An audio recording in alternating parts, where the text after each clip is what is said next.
Bienvenue sur Relirons la Caraïbe, une plateforme numérique dédiée à la Caraïbe.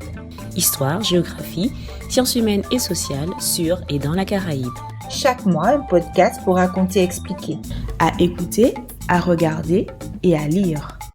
Salut, c'est Elsa de la team Relirons la Caraïbe. Alors à partir de maintenant, on va personnaliser un peu plus nos podcasts et vous allez petit à petit apprendre à connaître les membres de la team.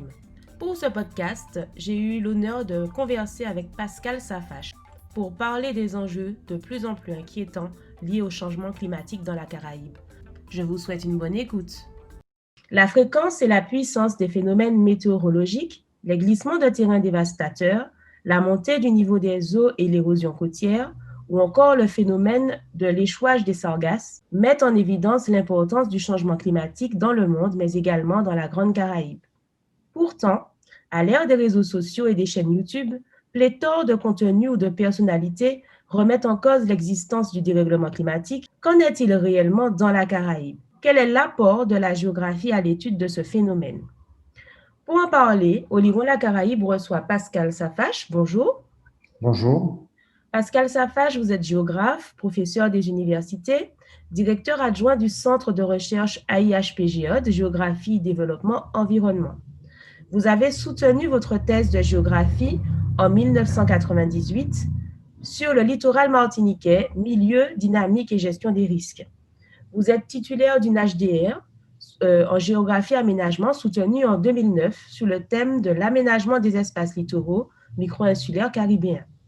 Vous avez été directeur du département de géographie aménagement de 2002 à 2005, doyen de la faculté des lettres et des sciences humaines de 2005 à 2009 et président de l'Université des Antilles et de la Guyane de 2009 à 2013.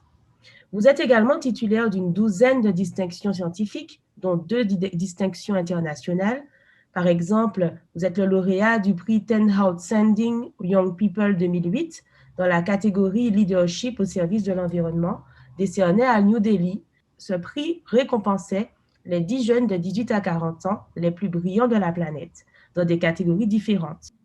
Plus récemment, vous avez rejoint l'Institut catholique européen des Amériques, ICA, notamment dans le développement de l'École des sciences politiques et écologie humaine Thomas More et dans les projets de recherche.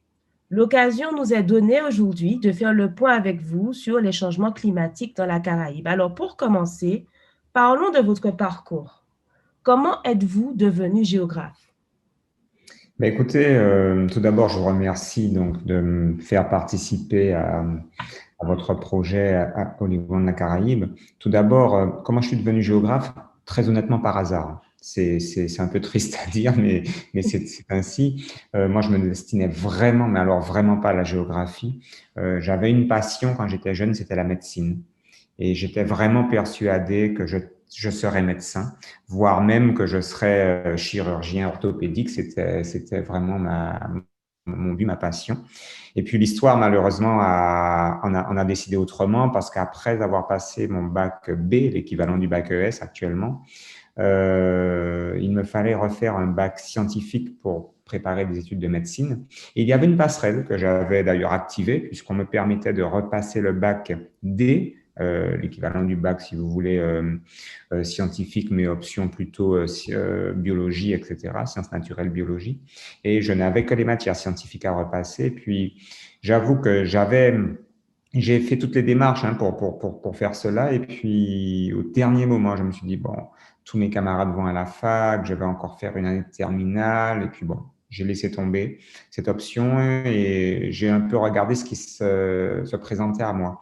Se présentait à moi 2 disciplines, l'économie, que j'aimais bien, puisque j'avais quand même fait un bac B, et puis la géographie, pour laquelle j'avais quand même une certaine appétence.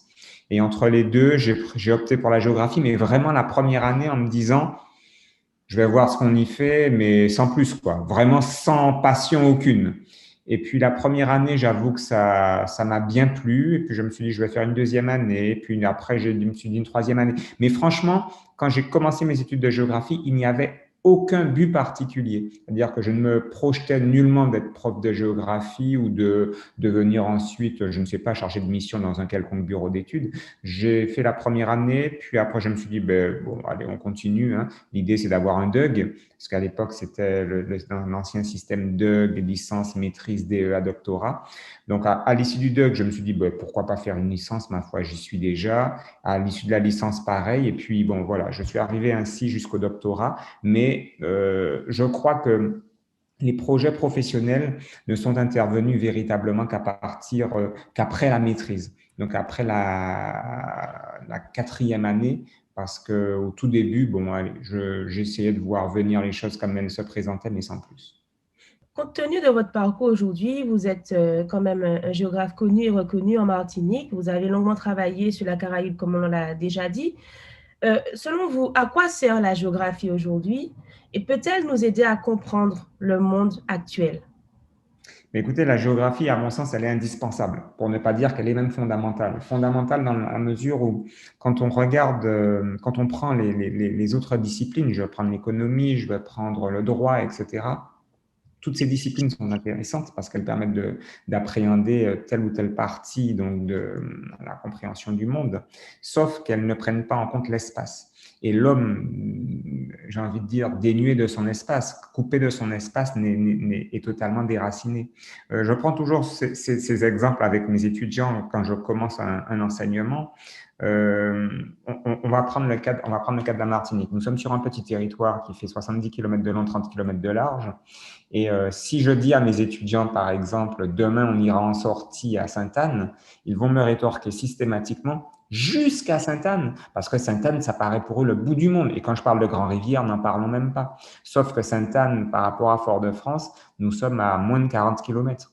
Grand-Rivière à moins de 45 km. Mais ça paraît le bout du monde. Et je leur prends toujours cet exemple en leur disant, il faut que vous arriviez à faire ces analyses multiscalaires, comme disent les géographes, ces analyses d'échelle, si vous voulez, cette prise en compte des différentes échelles géographiques. Pourquoi?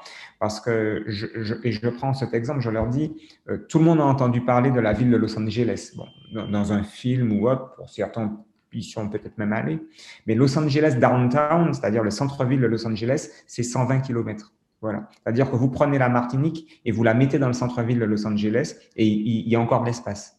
Donc, il faut bien prendre conscience que la notion d'espace, pour nous, micro-insulaires, tout paraît disproportionné, tout paraît grand, mais le monde, il est vaste.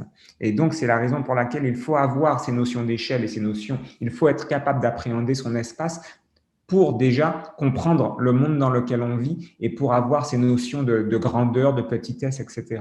Ne serait-ce que pour cela, je dis bien ne serait-ce que pour cela, la géographie est nécessaire.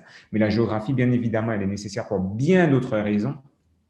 Parce que aussi, on s'aperçoit quand on fait des études, et particulièrement quand on travaille avec des économistes, que leurs analyses, très souvent, au-delà de toute la finesse qu'elle peut avoir, elle est dénuée de support physique et seul le support physique permet véritablement de remettre les choses dans leur contexte et dans une réalité vraiment géographique qui est importante. La géographie, elle est pour moi essentielle, vraiment. Et ce n'est pas parce que je suis géographe de formation, mais c'est parce que je me rends compte que beaucoup d'analyses conduisent à des résultats erronés parce que très souvent, l'espace n'est pas pris en compte.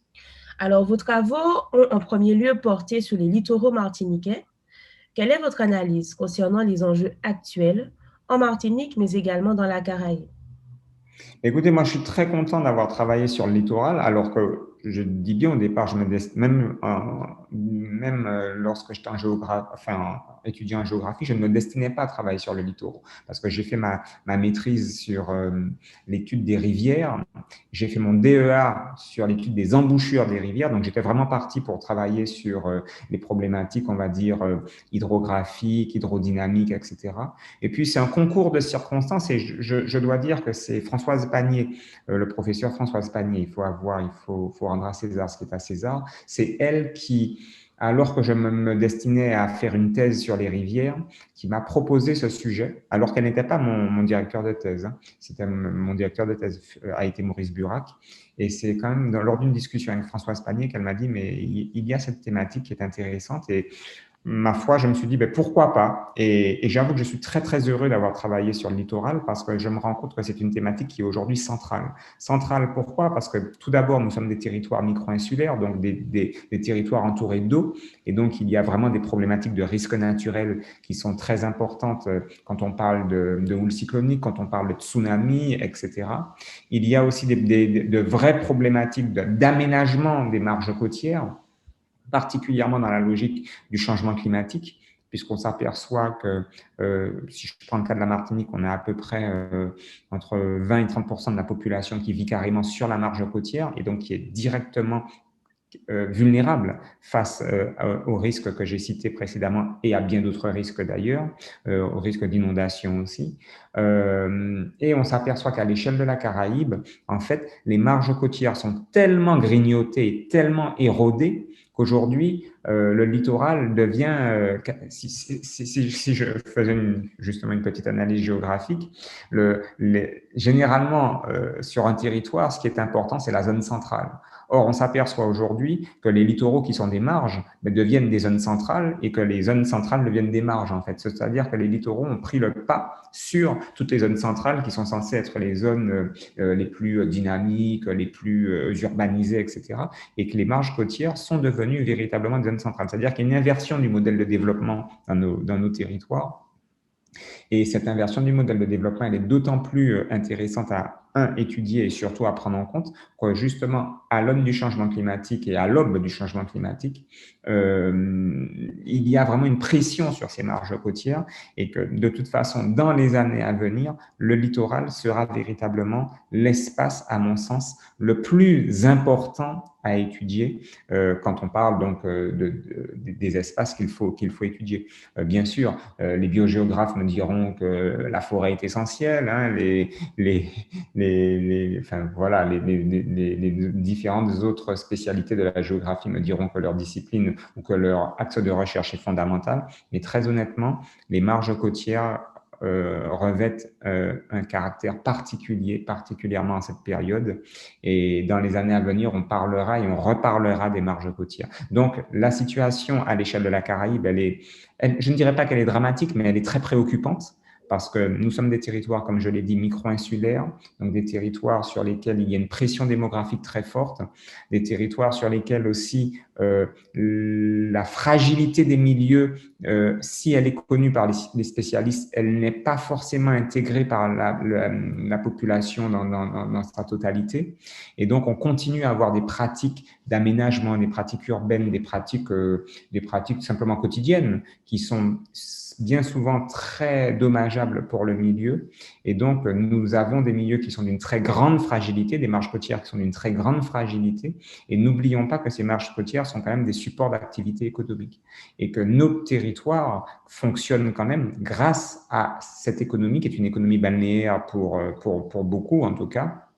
Et donc, particulièrement à l'aube du changement climatique, il faudra se poser la question de quel débouché économique pour ces territoires. Et là, ça, très honnêtement, pour parler de façon un peu triviale, ça fera très, très mal parce que vous avez, je pense à des pays comme la République dominicaine, hein, la République dominicaine, elle vit prioritairement du tourisme. Et quand on voit les simulations, mais j'imagine qu'on en parlera tout à l'heure, quand on voit les simulations d'élévation du niveau de la mer en République dominicaine, se pose véritablement la question du débouché économique de ce territoire d'ici quelques décennies. Dans les Antilles françaises, la question de l'occupation des littoraux est sensible. Il y a tout d'abord la question des occupations foncières, plus ou moins anciennes, sur les 50 pas géométriques. Quels en sont les enjeux? Les enjeux sont fondamentaux, colossaux. Je n'aurai pas de terme assez fort pour insister sur ces problématiques. Pourquoi ? Parce qu'en réalité, comme je l'ai dit, je prends le cas de la Martinique, une marge côtière d'environ entre 300 et 400 km, 350 et 400 km de circonférence, une marge côtière qui ne cesse de s'amenuiser, une densité de population très élevée, l'intérieur des terres, donc un arrière-pays qui est très contraint, très contraint parce qu'on a une topographie qui est ingrate, nous sommes sur un territoire volcanique, très contraint parce qu'on a aussi un aménagement qui a été, il faut avoir l'honnêteté de le dire, même si ça répond à des logiques historiques, mais un aménagement qui n'a pas été optimal, c'est un aménagement qui a été fait au coup, par petits bouts, sans qu'à un moment ou à un autre, les uns se posent pour penser l'aménagement, c'est-à-dire que l'aménagement, ce n'est pas ce que j'appelle un aménagement raisonné. Quand on parle d'aménagement raisonné, c'est qu'il fait appel à la raison, donc à la réflexion. Là, c'est un aménagement qui a été fait pour des raisons le plus souvent historiques, sociales, voilà, parce qu'il fallait, pardon, crûment, il fallait boucher les trous.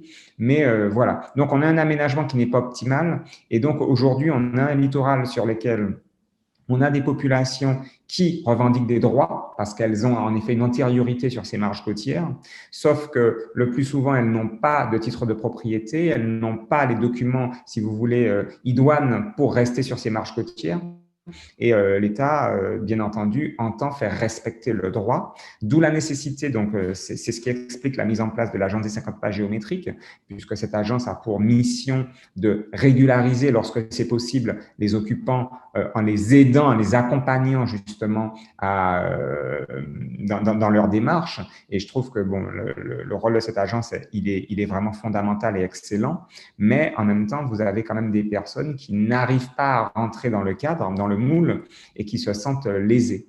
Le problème, c'est que, et c'est en ce sens qu'on commence à rentrer dans une problématique qui devient un peu complexe, c'est que dans un premier, alors même que l'on est en train de régulariser des populations sur les marges côtières, on est déjà en train de penser à les décaser, si j'ose dire, à leur dire, mais il faut peut-être penser à partir.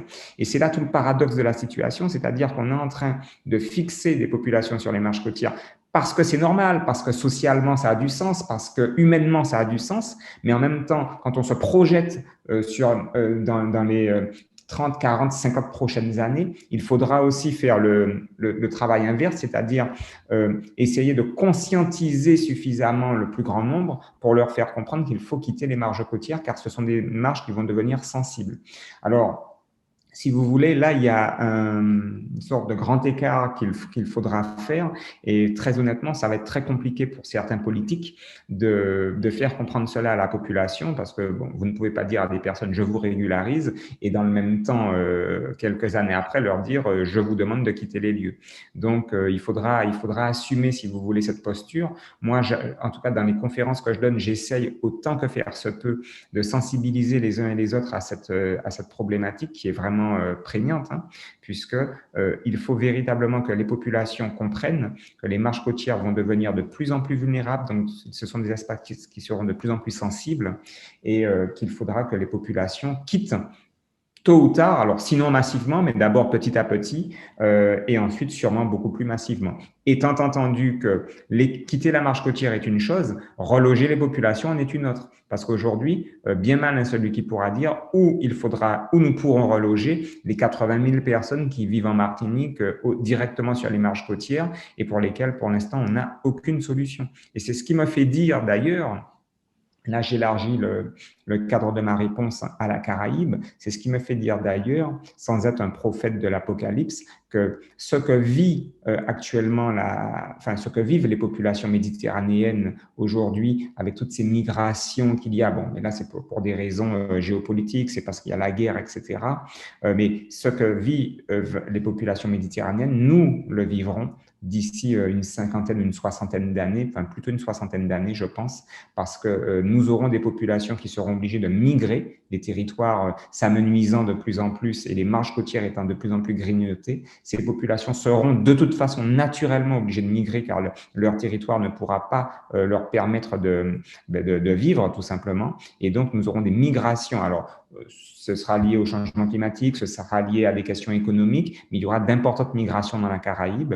Et je crains malheureusement que nous ne soyons pas encore conscients de l'âpreté du problème, que nous n'ayons pas pris conscience de l'âpreté du problème, tant en Martinique qu'à l'échelle de tous les autres territoires caribéens. Pour l'instant, on gère le quotidien et c'est un peu ça, ce qui est un peu dommage, parce que quand on prend la politique au sens noble du terme, la politique chez les Romains, chez les Grecs, etc., c'est vraiment gérer la cité, c'est cette approche très, très, très grandiose et grandiloquente qui consiste à prendre de la hauteur de vue pour essayer de mieux aménager, de mieux gérer les choses. Et ça, on est aujourd'hui dans une petite politique politicienne où on gère le quotidien, on ne se projette pas à 50 ou 60 ans en se disant mais quelle sera la situation demain et que pouvons-nous déjà mettre en œuvre pour tenter de pallier le problème.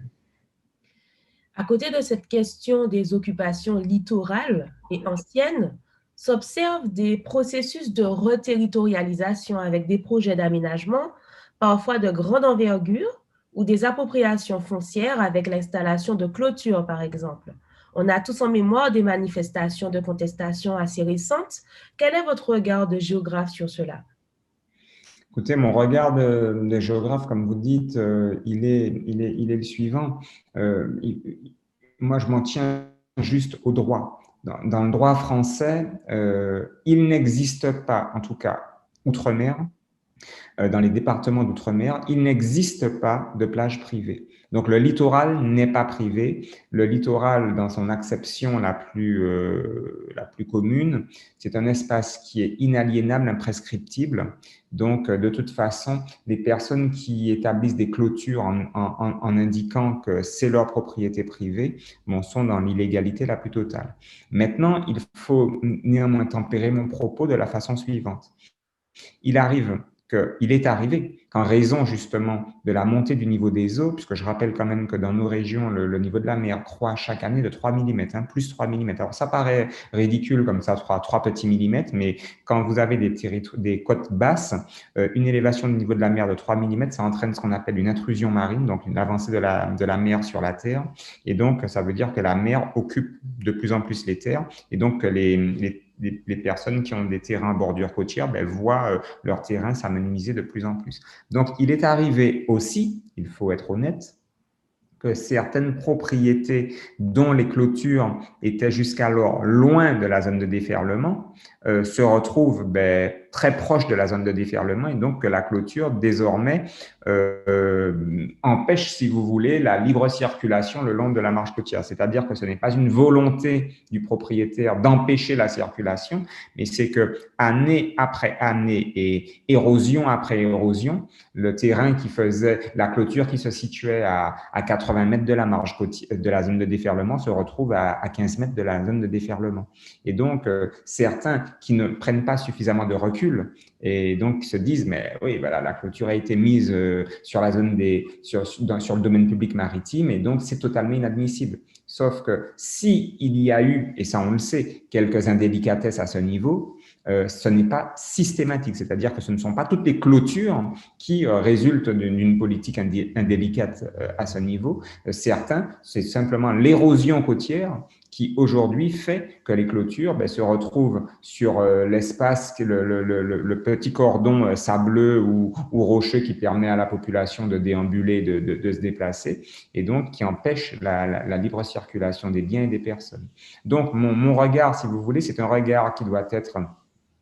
Si j'y applique, moi, un regard scientifique, j'essaye, ce faisant, d'avoir une vision très juste, c'est-à-dire qu'il faut séparer le bon grain de l'ivraie, c'est-à-dire qu'il y a eu peut-être des personnes qui ont eu des comportements indélicats et auquel cas, il faut les réprimander pour cela et faire le nécessaire pour laisser le libre passage en zone côtière, mais certaines, malheureusement, se retrouvent dans cette situation sans l'avoir voulu et c'est simplement l'érosion côtière qui en est la cause. D'où la nécessité peut-être de penser pour le futur des moyens et des modalités de frein, des modalités permettant de limiter l'érosion côtière.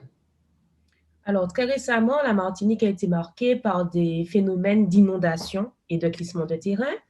Il y a également eu des glissements importants chez nos voisins insulaires de la Caraïbe, comme à Saint-Kitts-et-Nevis, Antigua et Barbuda. Comment expliquez-vous ces phénomènes? Ces phénomènes, en fait, s'expliquent de façon relativement classique et simple. Pourquoi? Parce que nous sommes sur des territoires qui sont volcanique et on sait très bien que la roche volcanique, en s'altérant, donne essentiellement un matériau argileux. Donc, l'argile a ce site particulier, c'est que, pour employer une formule scientifique, l'argile est une roche filiteuse, c'est-à-dire que c'est une roche qui est constituée de milliards de petits feuillets, et l'argile se comporte exactement comme de la pâte à modeler, si vous voulez, ou comme une éponge, plus simplement. C'est-à-dire que lorsque l'argile est très sèche, elle va présenter des fentes de dessiccation, c'est-à-dire qu'elle va se rétracter, et lorsqu'elle sera soumise à de l'eau ou à de l'humidité, elle va absorber l'eau et l'humidité et va gonfler. Et lorsque sa capacité de rétention d'eau est dépassée, l'argile se comporte justement là comme de la pâte à modeler, voire même comme une masse encore plus malléable, et elle peut même glisser, elle peut même s'affaisser, créer quasiment des coulées de boue. Et donc, quand on est sur des territoires qui sont extrêmement pentus comme les nôtres, puisque nous sommes sur des territoires volcaniques avec des reliefs quand même assez ingrats, de surcroît, quand on est sur des bassins versants qui ont été quand même fortement déstabilisés parce que justement, en raison d'un aménagement inadapté ou d'un non-aménagement, on a construit un petit peu partout sans logique particulière. Donc, on a très souvent déstabilisé les bassins versants. On a construit en bordure de falaise, on a construit dans des zones qui étaient totalement inconstructibles. On a beaucoup déboisé, ça c'est un élément qu'on ne veut pas entendre, mais on a énormément déboisé. Or, on connaît le rôle, on sait quel est le rôle de la végétation. Les arbres, par le biais de leur canopée, vont jouer un rôle de parapluie, donc de filtre. Ils vont empêcher l'énergie cinétique des gouttes de pluie d'arriver au sol, donc empêcher l'infiltration de l'eau dans le sol et donc justement tout le mécanisme mécanique qui fait que l'argile très humectée peut glisser, peut couler. Donc la végétation joue ce rôle. Le réseau racinaire des arbres maintient aussi le sol en place, sauf que quand on déboise toujours pour construire et pour construire en plus n'importe comment, il arrive très souvent que les versants soient déstabilisés. Il y a aussi un élément qui peut paraître très annexe, voire même anecdotique, mais qu'il faut quand même citer parce qu'on finit par l'oublier. Et beaucoup de riverains l'évoquent, c'est le fait que nous ayons en Martinique des routes qui sont de petites routes. On n'est pas sur des territoires, on n'est pas, on n'est pas à Philadelphie ou à Chicago ou à Washington. Donc, on est sur de petites routes. Et sur ces routes, on a des camions de plus en plus gros, de plus en plus lourds, des camions qui parfois ont 12 roues, 16 roues, donc des mastodontes qui sont extrêmement lourds et qui, en se déplaçant, déstabilisent le réseau routier. Et je rappelle que très souvent, les routes qui ont été que nous empruntons quotidiennement, ce sont des anciennes traces qui étaient utilisées à l'époque pour les mulets, pour se déplacer à cheval. Donc, c'était pas des routes qui avaient été tracées, si vous voulez, pour supporter le trafic que nous avons aujourd'hui. Donc, quand on fait la somme de tout ce que je viens de dire, c'est-à-dire un territoire petit, contraint, un territoire sur lequel on a un aménagement, ou plus précisément un non-aménagement, en tout cas un aménagement qui n'a pas été raisonné, qui n'a pas été pensé, sur lequel on déboise mais à outrance, sans penser aux modalités justement, aux conséquences de ce déboisement. Et quand on sait qu'on a un sol de surcroît qui est argileux et nous sommes en territoire tropical humide, je pense que toutes les conditions sont réunies pour qu'on ait des glissements de terrain. On peut même d'ailleurs se poser la question de savoir pourquoi on n'en a pas eu plus ces dernières années, parce que, à mon avis, toutes les conditions sont réunies pour que le drame se produise. Et Dieu merci, je trouve qu'on est quand même, et là, certains diront que j'évoque ma foi, mais je crois que là, c'est vrai, c'est Dieu merci, nous avons été protégés jusqu'à présent, parce que j'ai le sentiment qu'on aurait pu avoir des situations bien plus dramatiques en Martinique quand on regarde la situation de l'aménagement, de la déstabilisation des versants. Tout le monde veut avoir une maison, c'est normal, c'est humain, mais sauf qu'on construit n'importe comment, mais vraiment n'importe comment. Il y a des maisons qui sont construites en bordure de falaise, mais sans que ça ne pose de problème à quiconque. Il y a des maisons qui sont construites sur des versants extrêmement pentus. Moi, j'ai encore en mémoire une villa que j'ai, alors vous me direz que c'est anecdotique, ce n'est qu'un exemple, mais il y en a tellement comme ça. Une villa qui a été construite au Vauclin, sur une pente, mais sans nom, tellement elle est marquée, avec des pilotis, mais qui ressemblaient à des bois d'allumettes. Pourquoi? Parce qu'on est encore dans la logique aussi du coup de main. C'est-à-dire qu'une part importante de la population fait appel à des jobbers pour faire des constructions. Alors, socialement parlant, c'est très bien parce que ça permet du lien social, ça fait partie aussi de notre ADN. C'est comme ça que nous, Antillais, fonctionnons. Nous sommes très, comment dirais-je, dans une forme d'empathie et nous essayons de nous entraider, etc. Ça, c'est très positif. Sauf que là, on parle de vie des populations, on parle d'aménagement du territoire. Et donc, comme je prends toujours cet exemple, je dis Jojo, que tout le monde connaît, et qui rend des services, qui est spécialiste de carrelage, d'Internet, de plomberie, etc. Jojo, il est très sympa le dimanche quand on a une ampoule qui ne fonctionne pas. Mais Jojo, il ne peut pas construire des maisons parce que Jojo, il n'a pas la formation pour ça. Et donc, le problème, c'est que quand on fait appel à Jojo pour construire des maisons, tant que ça va, c'est bon, tant qu'il n'y a pas de problème. Mais le jour où il y a un problème, vous n'avez que vos yeux pour pleurer. Et malheureusement, tant à soleil levant, alors même si à soleil levant, la problématique était différente, mais quand vous avez des cas comme soleil levant au François, comme la route de Mout à Fort-de-France, etc., mais quand ça glisse, et après, vous avez des personnes qui ont économisé toute une vie pour avoir une villa, et puis qui, de jour au lendemain ou en quelques secondes, se retrouvent sans rien. Voilà. Et les assurances le plus souvent ne suivent pas parce qu'elles vont toujours trouver un biais pour indiquer que voilà, il y avait une malfaçon, il y a quelque chose qui n'avait pas été respecté, et donc les populations se retrouvent dans des situations vraiment dramatiques. Donc, pour conclure sur ce point, la situation, tant en Martinique que dans la Caraïbe, elle se comprend parce que nous sommes sur des territoires vraiment qui, j'ai envie de dire, concentrent l'essentiel des germes susceptibles d'expliquer ces glissements de terrain. Alors, nous avons parlé des littoraux, des inondations, glissements de terrain. Parlons maintenant des sargasses. L'échouage des sargasses préoccupe les territoires caribéens, mais également ceux du sud de l'Amérique. D'où proviennent les sargasses? Quels sont les enjeux et comment expliquer leur diminution actuelle par rapport à il y a 2 ans, par exemple? Alors, tout d'abord, je vais me permettre juste de vous reprendre, mais c'est plus pour vous taquiner qu'autre chose. En fait, et ça permettra à ceux qui écoutent de le savoir aussi, il est préférable d'utiliser le terme échouement pour les sargasses et pas échouage, parce que c'est vrai que l'échouage, c'est plutôt pour les bateaux et l'échouement plutôt pour les corps, on va dire, d'origine biologique. Mais ça relève vraiment du détail. Maintenant, pour répondre à votre question sur le fond, d'où viennent les sargasses? Alors, pendant longtemps, on a pensé que les sargasses provenaient de la mer éponyme, hein, donc la mer du même nom, la mer des Sargasses. Oui et non, oui et non. Il est vrai que Christophe Colomb, lorsqu'il fait sa traversée de l'Atlantique, il note sur son livre de bord à un moment qu'il rentre dans un espace très vaste dans lequel il y a plein d'algues, et il dit même dans son livre de bord que ces caravelles, hein, Pinta, la Niña et la Santa Maria, sont restées véritablement échouées, littéralement, c'est le terme qu'il emploie, sur ces bandes d'algues pendant des jours, et que les caravelles n'avançaient absolument pas. Dans l'océan Atlantique, au niveau de l'océan Atlantique, il y a une vaste surface qu'on appelle mer des Sargasses, qui fait plus d'1 million de kilomètres carrés, donc c'est une surface qui est quand même très vaste, et au sein de laquelle se concentrent des algues sargasses, parce que alors elles s'y concentrent parce qu'il y a ce qu'on appelle des gyres, donc des courants océaniques circulaires qui les maintiennent là.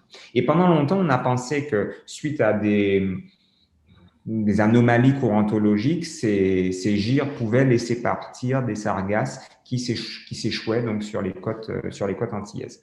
En réalité, maintenant, cette théorie, elle a été abandonnée. On sait que les sargasses qui nous arrivent ne proviennent quasiment pas de la mer des Sargasses, mais plutôt de ce qu'on appelle la petite mer des Sargasses. Alors, de quoi s'agit-il?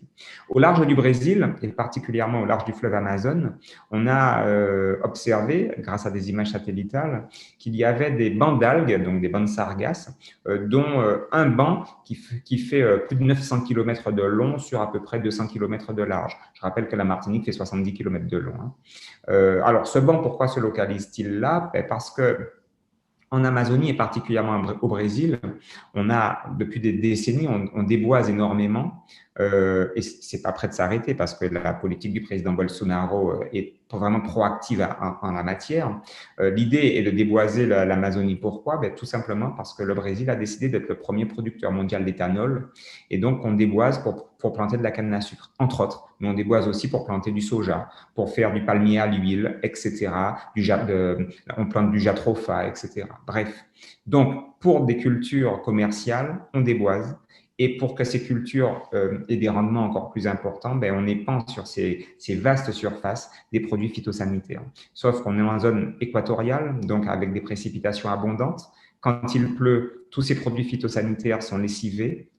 Il y a un ruissellement très important. Ce ruissellement génère donc des transferts de ces produits phytosanitaires via les rivières et les fleuves qui elles-mêmes, étant exoréiques, se jettent en direction de la mer.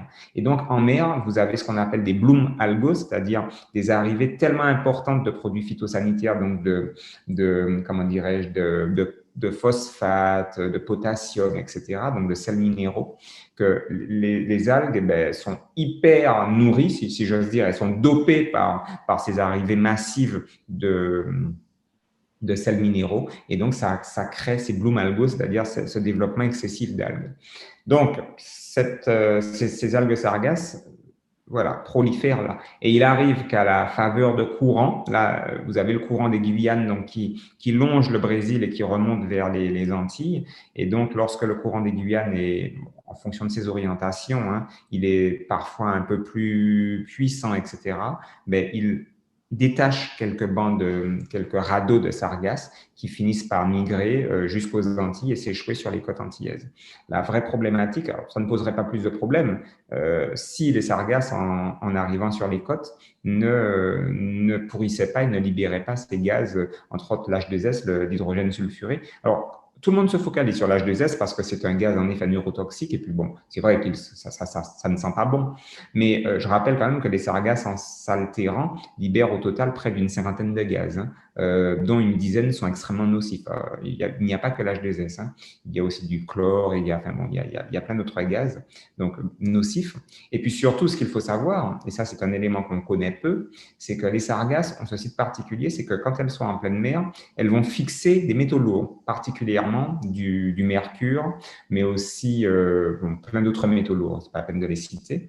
Et quand elles s'échouent, elles vont relarguer les métaux lourds. C'est ça le problème. Donc, quand vous avez les sargasses qui arrivent en zone infralittorale, donc qui arrivent en bord de mer, elles vont relarguer ces métaux lourds et donc la faune, la microfaune, si vous voulez, infralittorale, donc tous les petits poissons, mais particulièrement aussi les bivalves, que ce soit ce qu'on appelle chez nous palourdes, etc., et tous les animaux qui vivent dans ces zones, par bioaccumulation, vont fixer ces métaux lourds dans leur chair. Donc là, il y a une double pollution, si vous voulez, qui est générée par les sargasses. C'est à la fois une pollution olfactive par la libération de gaz, et je le dis bien de gaz, parce qu'il n'y a pas que l'hydrogène sulfuré, mais aussi une pollution du milieu marin par le relargage de métaux lourds fixés par les sargasses en pleine mer et qui polluent les zones côtières qui le sont déjà suffisamment, puisque je rappelle quand même que les zones côtières, pour beaucoup, sont riches en chlordécone et qu'il y a chez nous des zones, de nombreuses zones qui sont interdites, de nombreuses zones côtières qui sont interdites à la pêche car extrêmement riches en chlordécone. Donc, si vous voulez, la situation que je viens de décrire, elle n'est pas particulièrement brillante, mais il faut en avoir conscience. Et pour l'avenir, quelle stratégie, quelle réponse pourrait-on envisager pour faire face à ces invasions de sargasses sur le littoral? Là, vous me posez une question, je n'ai pas de boule de cristal, mais je vais quand même essayer de vous répondre. L'idée, et beaucoup l'ont déjà dit avant moi, c'est de faire de ce problème une opportunité. Donc, c'est-à-dire d'essayer de capitaliser sur les sargasses pour en faire quelque chose. Alors, on sait très bien que les sargasses, on peut en faire du bioplastique parce que la sargasse a des propriétés qui s'y prêtent. Bon. C'est vrai. On sait que la sargasse, certains en font de l'engrais. Mais bon, sauf que quand on sait les teneurs en métaux lourds qu'il y a dans les sargasses, cette possibilité, si elle est permise en dehors de l'Union européenne, elle ne l'est pas dans l'Union européenne parce que les normes ne le permettent pas. certains, au Mexique par exemple, transforment les sargasses en briques pour la construction. C'est-à-dire qu'ils mélangent les sargasses avec du sable et de l'argile. Ils font le tout sécher, le compressent et ils en font des briquettes. Bon, ça peut être aussi un débouché. Certains s'en servent pour, comment dirais-je, pour protéger les côtes de l'érosion, c'est-à-dire qu'ils font ce qu'on appelle des mattes.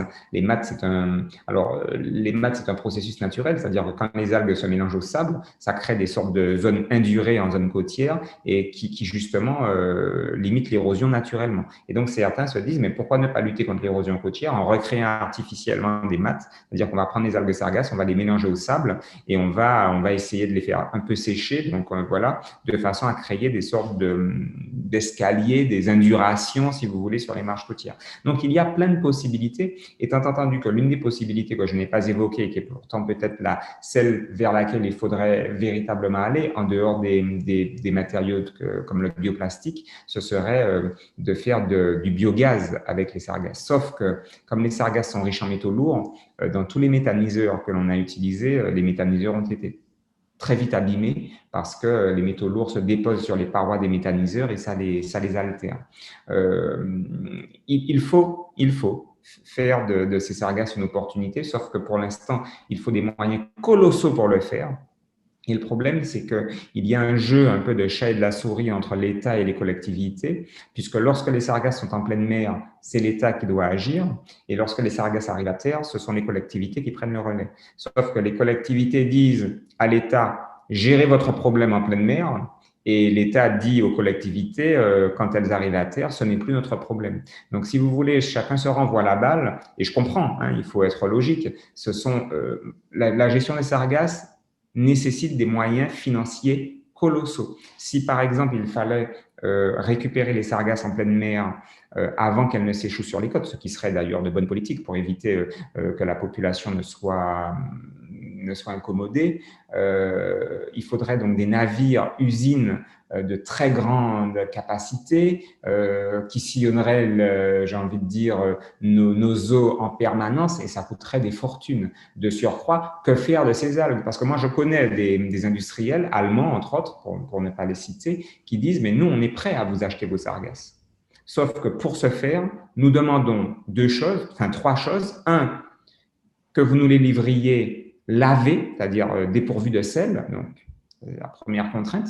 Deuxièmement, il faut trouver l'eau pour laver les sargasses parce qu'il faut de l'eau douce et l'eau douce, ça a un coût quand même. Et puis troisièmement, ils disent il faut que vous nous les livriez régulièrement, c'est-à-dire il ne faut pas qu'il y ait juste 2 ou 3 mois dans l'année et vous nous livrez des sargasses, il faut nous les livrer tout le temps. Et enfin, dernier aspect, quand vous nous les livrez, il ne faut pas qu'elles aient pourri, il faut que vous nous les livriez fraîches. Donc, si vous voulez, ça commence à faire beaucoup de contraintes pour que ces sargasses soient ensuite utilisées par des industriels pour en faire du bioplastique. Et donc, c'est la raison pour laquelle on n'a pas encore trouvé de débouché industriel, parce que bien sûr, ponctuellement, il y a des personnes, par exemple, il y a un brevet qui a été déposé pour faire des cercueils en sargasse, donc des cercueils qui vont se dégrader beaucoup plus facilement que le bois, etc. Donc, tout ça, ce sont de très bonnes idées, mais ça reste encore artisanal. C'est pas une production industrielle, et donc ce ne sont pas ces activités qui vont permettre de limiter, si vous voulez, l'échouement. Même moi, je fais la faute. L'échouement de sargasses sur les marges côtières. Voilà. Donc, la situation, elle est vraiment, très honnêtement, elle ne prête pas à sourire.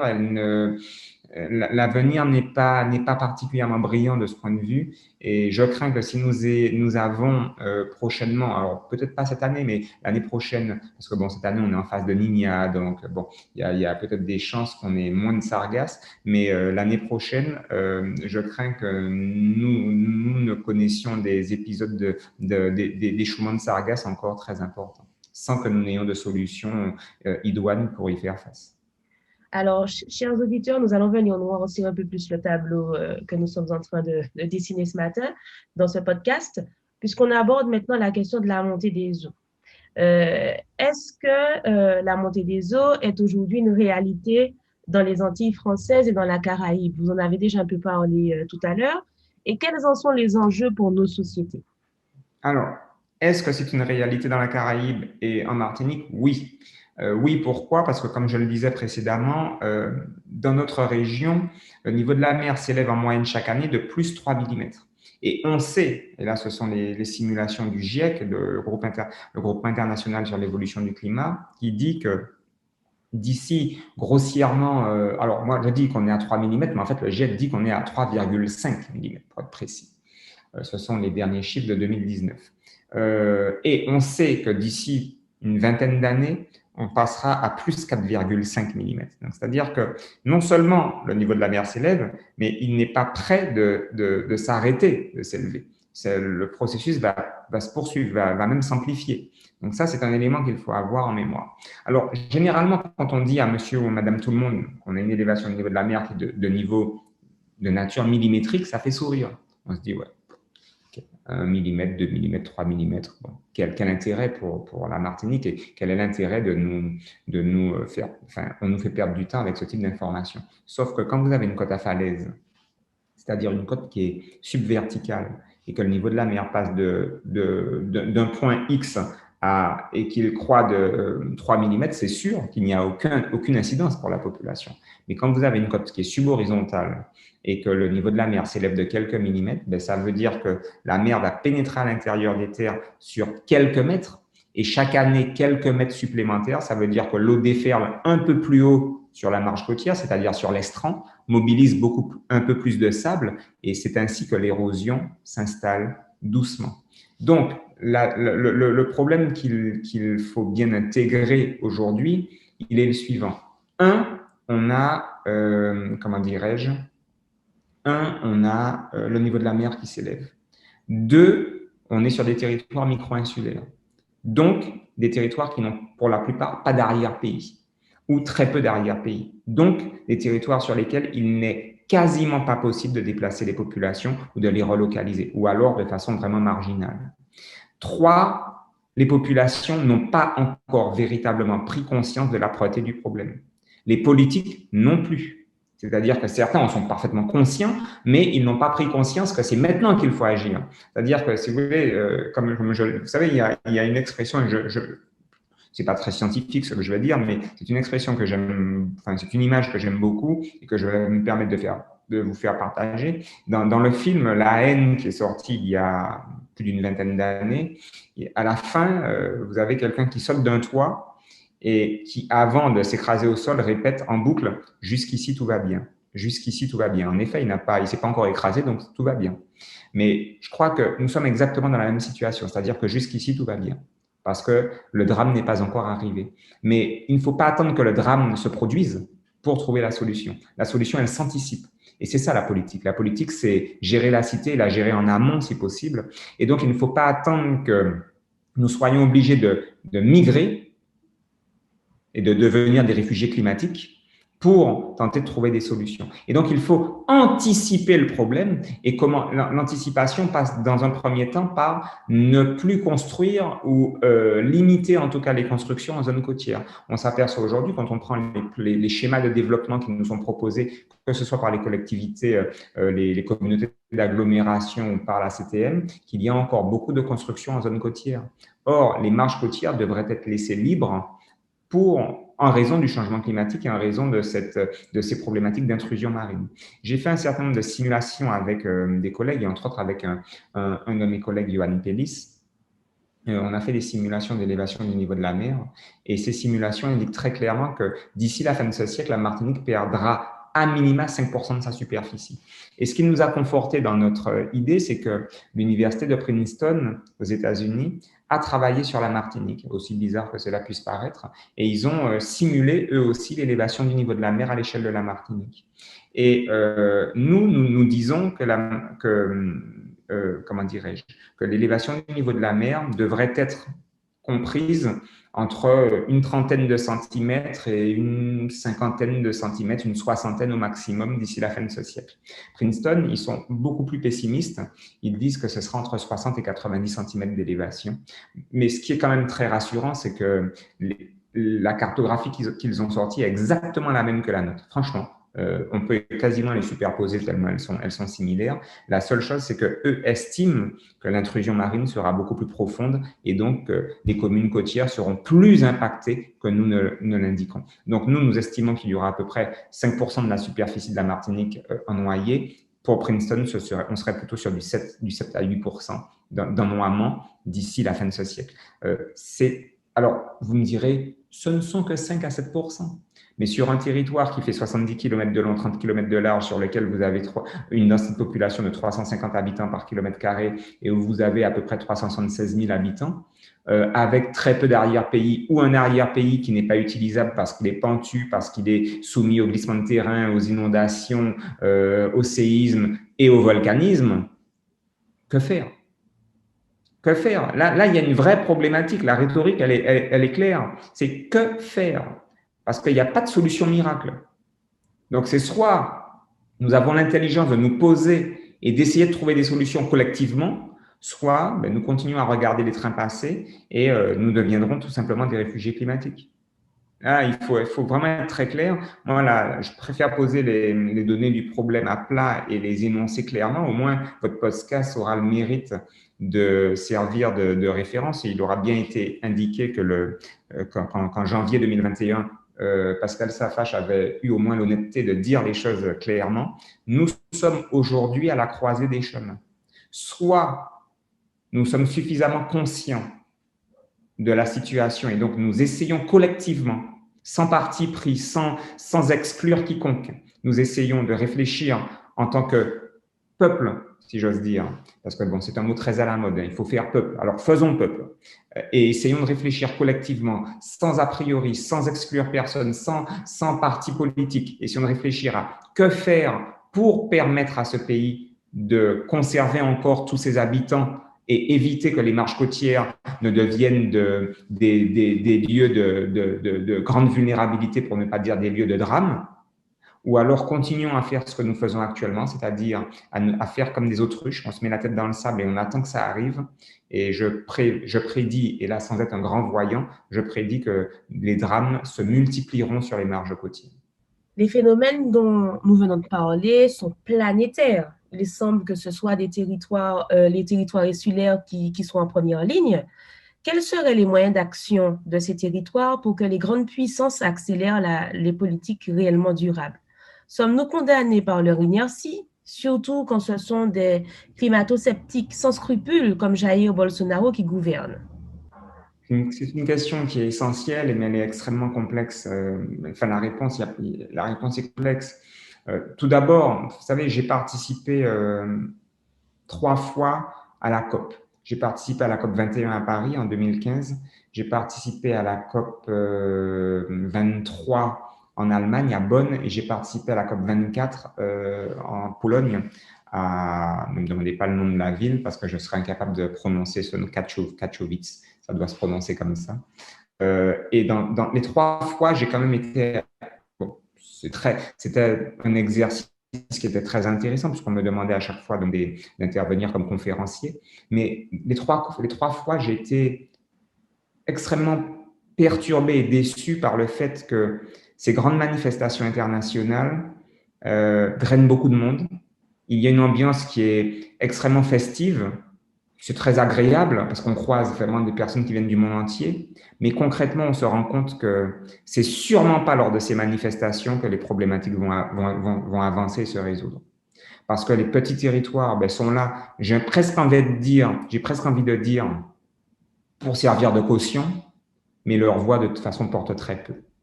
Et pourtant, ce sont ces petits territoires qui vont payer la note en premier.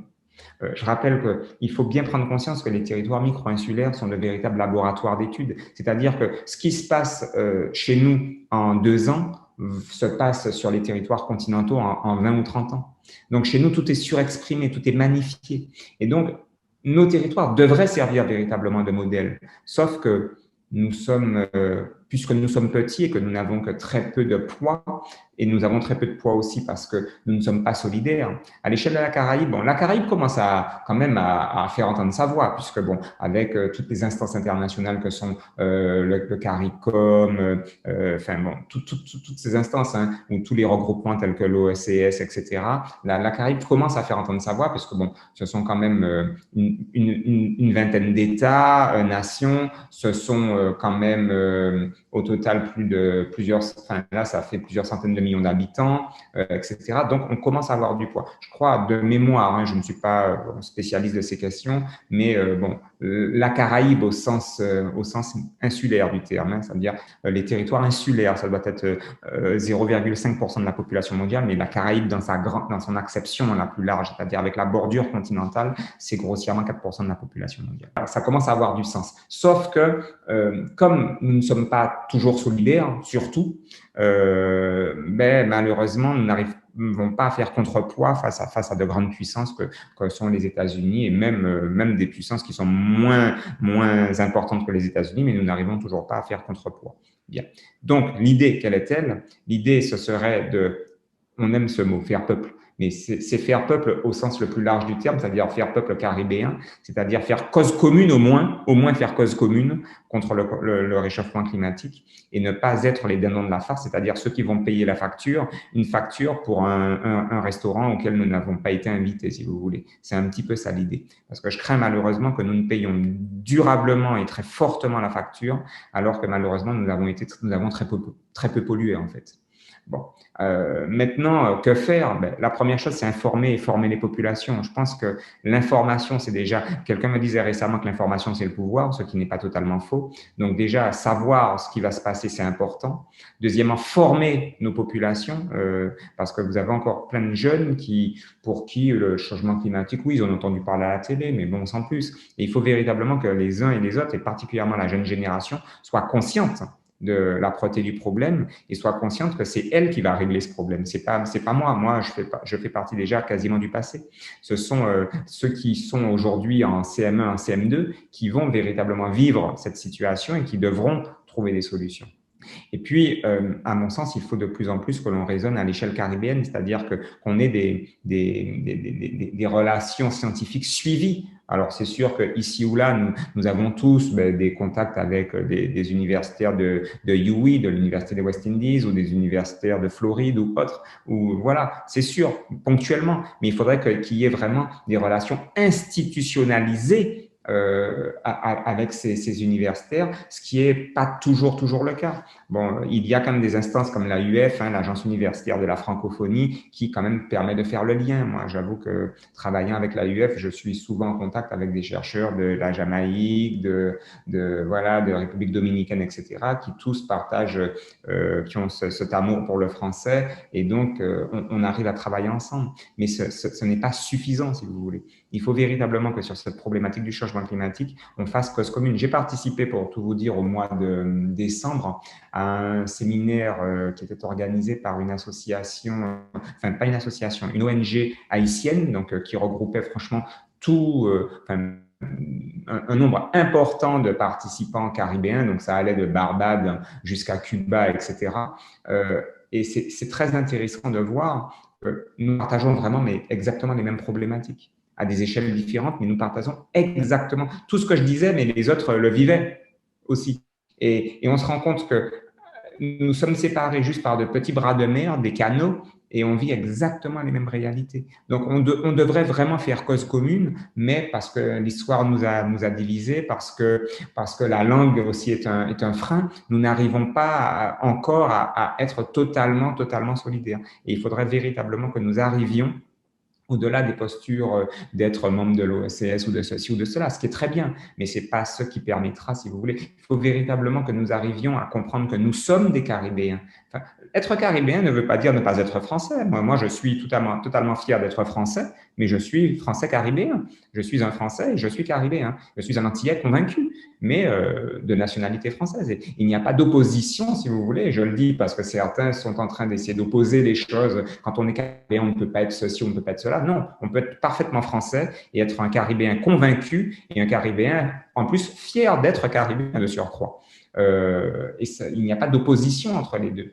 Mais pour revenir à notre problème, je pense que la solution viendra d'une plus forte coopération avec les collègues et confrères caribéens sur cette problématique du changement climatique. Terminé, ce sera ma dernière question. Comme je l'ai dit en introduction, vous avez rejoint l'Institut catholique européen des Amériques, ICA.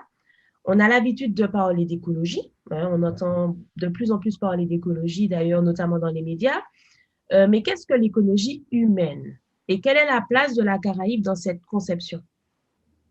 L'écologie humaine, alors, je ne suis pas spécialiste de la question, mais je vais quand même vous parler d'écologie humaine parce que, à mon sens, c'est essentiel. Vous savez, beaucoup de personnes parlent de développement durable et pour monsieur tout le monde, le développement durable, ce sont 3 piliers.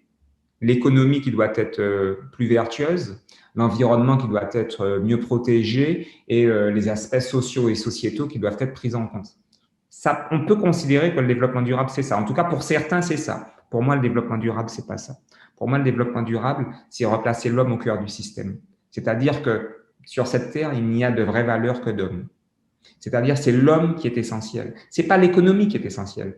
C'est pas l'environnement qui est essentiel. C'est pas la société qui est essentielle. C'est l'homme.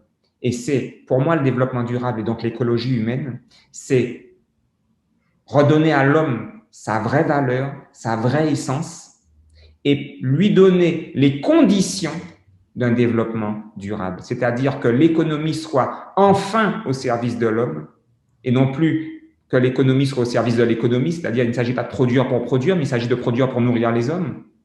Il s'agit d'avoir une société qui soit suffisamment équilibrée et suffisamment bien organisée pour que les hommes puissent s'y développer sereinement, c'est-à-dire psychologiquement, physiquement, sereinement. Et il s'agit aussi que l'environnement ne soit pas une variable d'ajustement et que l'homme puisse faire corps avec son environnement puisqu'il est issu de cet environnement. C'est ça l'écologie humaine. L'écologie humaine, c'est replacer l'homme au cœur du système et que l'homme soit la vraie valeur et l'élément central du système. Et d'ailleurs, puisqu'on parle de l'Institut catholique européen des Amériques, c'est ce que l'on retrouve dans Laudato Si, l'encyclique du pape François, puisque dans Laudato Si, pour ceux qui l'ont lu, il développe véritablement tout ce principe de l'écologie humaine, c'est-à-dire enfin redonner à l'homme sa vraie valeur, sa vraie essence. Seul l'homme a de l'essence. Alors, les catholiques puritains me diront, mais non, c'est Dieu qui a une vraie valeur. Oui, mais nous sommes une émanation, nous sommes d'émanation divine, et donc l'homme a une valeur intrinsèque propre, et il faut replacer dans la société, il faut redonner à l'homme sa vraie place. Et non plus que l'homme soit une variable d'ajustement, comme des fois l'environnement est une variable d'ajustement. Donc, c'est en ce sens que mon engagement auprès de l'ICA s'est fait. C'est dans ce cadre. Moi, j'ai participé à l'ICA particulièrement à la création de la maquette pédagogique qui a permis donc la mise en place donc de la licence c'est une licence de sciences sociales avec pour spécialité donc la science politique et l'écologie humaine. Et je participe donc toujours à la réflexion et à l'accompagnement donc du développement donc voilà de cet institut. Pascal Safache, nous vous remercions pour cet échange qui permet d'avoir un regard de géographe sur ces enjeux climatiques. Des enjeux, on l'a vu, qui sont nombreux et il semble avoir urgence. Nous rappelons à nos auditeurs que notre podcast s'est accompagné d'une bibliographie indicative pour aller plus loin sur ces questions. Nous vous disons à bientôt pour un nouveau podcast sur Oliron la Caraïbe. C'était Oliron la Caraïbe, une plateforme dédiée à la Caraïbe sur Facebook, Twitter et Instagram. À écouter, à regarder et à lire.